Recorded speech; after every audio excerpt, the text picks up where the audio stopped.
simameni hali mmejifunga nini? Kweli. Mtu wa Mungu lazima awe mkweli. Amen, amen. Mmejifunga kweli. Kweli inakaa kiunoni. Mchungaji unaposimama uwe mkweli kwa Wakristo, na Mkristo awe mkweli kwa viongozi wa kanisa. Amen, amen. Hiyo ndiyo haki. Na kuvaa dirii ya haki kifuani. Dirii ya haki. Yaani kifua chako wakati wote kiwaze haki, kitoe haki, kinene haki. Ukipumua haki. Amen, amen. Watendee watu haki.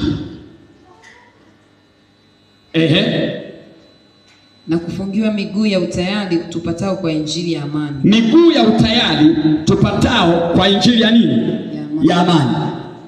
Zaidi ya yote mkitwaa ngao ya imani, ambayo kwa hiyo mtaweza kuizima mishale yote yenye moto ya yule mwovu. Zaidi ya yote mkitwaa ngao ya nini? Ya imani. Imani ndio inazima mishale yenye moto ya yule adui. Hebu sema mishale. Sema tena mishale yenye moto ya yule adui. Amen. Tena ipokeeni chapeo ya wokovu na upanga wa Roho, ambao ni neno la Mungu. Tena ipokeeni chapeo ya wokovu na upanga wa Roho, ambao ni neno la Mungu. Sasa wewe kama uji ibadani, upanga wako wa Roho unaupataje? Kwa sababu unaposikiliza neno la Mungu ndio unapata silaha ambayo ni upanga wenye kufyeka. Haleluya. Haleluya. Ule upanga ndio ambao unatumia ukiwa umelala ukamwona mchawi anachungulia dirishani. Ule upanga ndio unamwambia kwa jina la Yesu na kufyeka uso, anatoweka. Kama usikilizi neno la Mungu, unatolea wapi nguvu za kumfyeka yule? Haleluya. Malizia.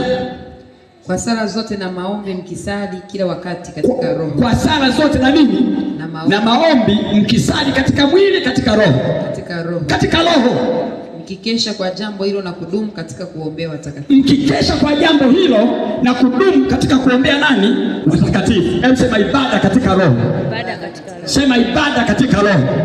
Unaona, sasa watu wengi wanafanya ibada katika miili, wanaishia kutamaniana badala ya kutamani uzuri wa mbingu. Halo? Yaani wanafanya ibada katika mwili, wanaishia kutamaniana.